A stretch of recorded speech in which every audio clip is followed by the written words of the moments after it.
Baik, Assalamualaikum warahmatullahi wabarakatuh. Sebelumnya izin memperkenalkan diri, nama saya Safa Piananta dengan NPM 2413025047. Di sini saya akan membahas materi terkait mata kuliah perakit dan instalasi komputer dengan bagian IPOS atau Input Process Output dan Storage, yaitu analisis perangkat IPOS dan fungsinya. Oke, kita masuk ke latar belakang. Dalam perkembangan teknologi informasi, hampir semua sistem komputer mengikuti alur dasar yang dikenal dengan model IPOS atau Input, Process, Output, dan Storage. IPOS ini merupakan model dasar dalam sistem komputer yang menjelaskan alur data mulai dari input, pemrosesan, output, hingga penyimpanan. Nah, model ini tuh sangat penting karena hampir semua sistem informasi menggunakan alur ini sebagai kerangka utama.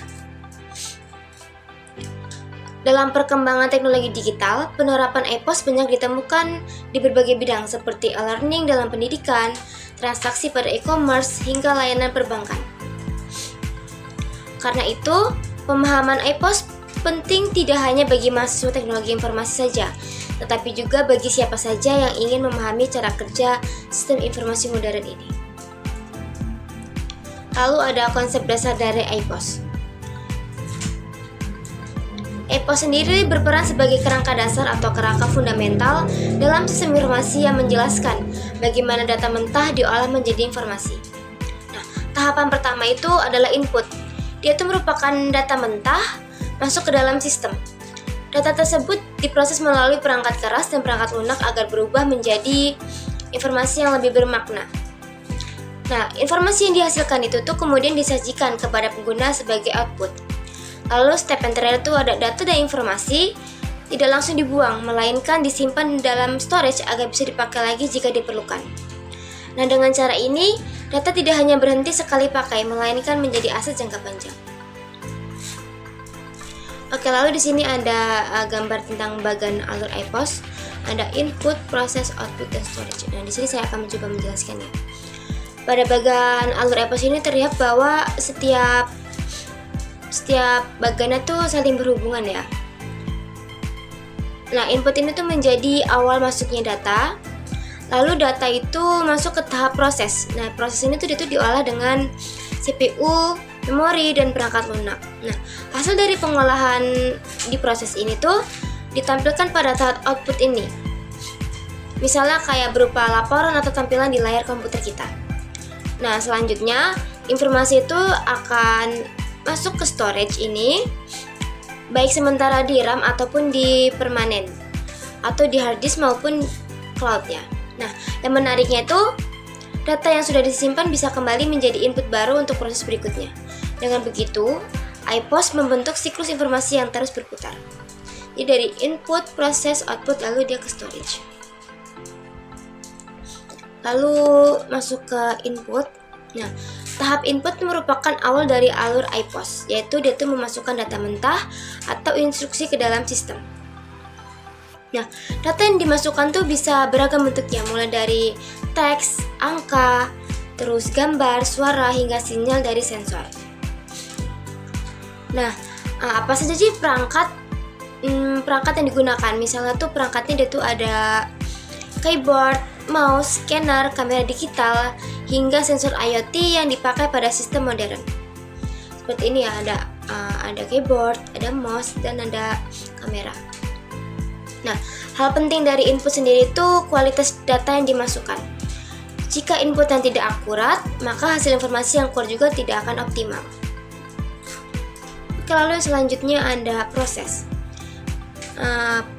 Atau disebut dengan inti model dari IPOS sendiri ya. Nah, proses adalah inti dari IPOS di mana data mentah diolah menjadi informasi yang bermakna. Pada tahap ini tuh data mentah yang sudah dimasukkan akan diolah oleh CPU, memori, dan perangkat lunak yang relevan. Proses ini tuh tidak hanya berupa perhitungan sederhana saja, tapi juga bisa mencakup validasi data, perbandingan, pengurutan, bahkan analisis yang menggunakan algoritma tertentu. Nah, hasil pengolahan inilah yang menjadi dasar pengambilan dari keputusannya. Lalu selanjutnya ada output. Output itu merupakan tahap di mana hasil pengolahan data itu ditampilkan kepada pengguna. Bentuknya tuh dia tuh bisa beragam ya, bisa teks yang muncul di monitor, grafik interaktif dan aplikasi, ataupun suara dari speaker.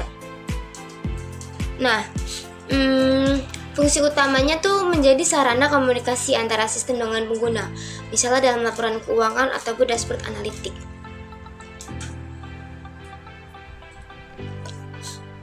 Lalu yang selanjutnya itu ada storage.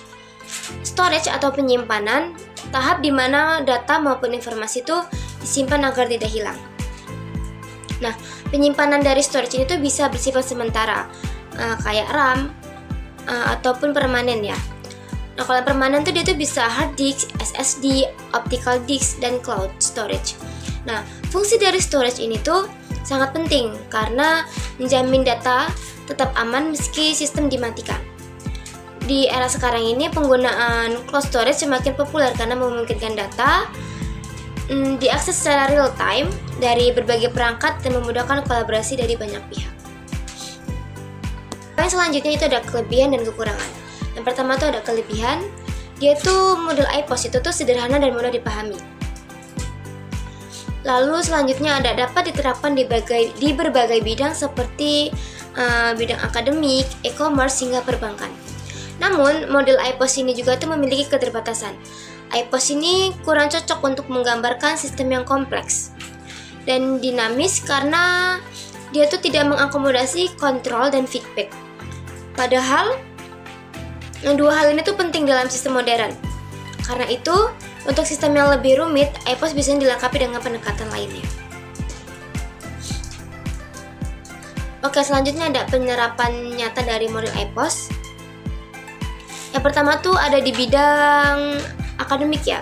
Di bidang akademik itu sistem e-learning, dia tuh bisa menerima data mahasiswa sebagai input, lalu mengolah nilai dan absensi sebagai proses, dan menampilkan laporan akademik sebagai output, lalu menyimpan riwayat nilai ke dalam server sebagai storage. Lalu di bidang e-commerce, input tuh bisa berupa pesanan pelanggan yang masuk, lalu kemudian diproses melalui pembayaran dan pengecekan stok, lalu outputnya adalah konfirmasi transaksi, dan semua data pelanggan serta transaksi disimpan untuk analisis selanjutnya. Lalu bidang yang terakhir ada bidang perbankan, seperti informasi nasabah itu dimasukkan sebagai input, lalu diproses untuk transaksi ataupun perhitungan bunga, dan outputnya bisa berupa laporan saldo dan semua catatan transaksi disimpan secara permanen sebagai arsip. Oke, poin selanjutnya tuh terakhir penutup. Nah, dari uraian tersebut bisa disimpulkan bahwa model iPOS adalah struktur dasar yang sederhana, tetapi sangat penting untuk memahami cara kerja sistem informasi. Dengan kita mempelajari iPOS, kita bisa lebih mudah melihat bagaimana data diolah menjadi informasi yang berguna. Meski masih terdapat keterbatasan, iPOS tetap relevan dan dapat dikembangkan agar sesuai dengan kebutuhan sistem modern. Mungkin itu saja yang bisa saya paparkan. Saya mohon maaf jika terdapat kesalahan kata baik dalam penyampaian ataupun perbuatan saya. Saya akhiri. Wassalamualaikum warahmatullahi wabarakatuh.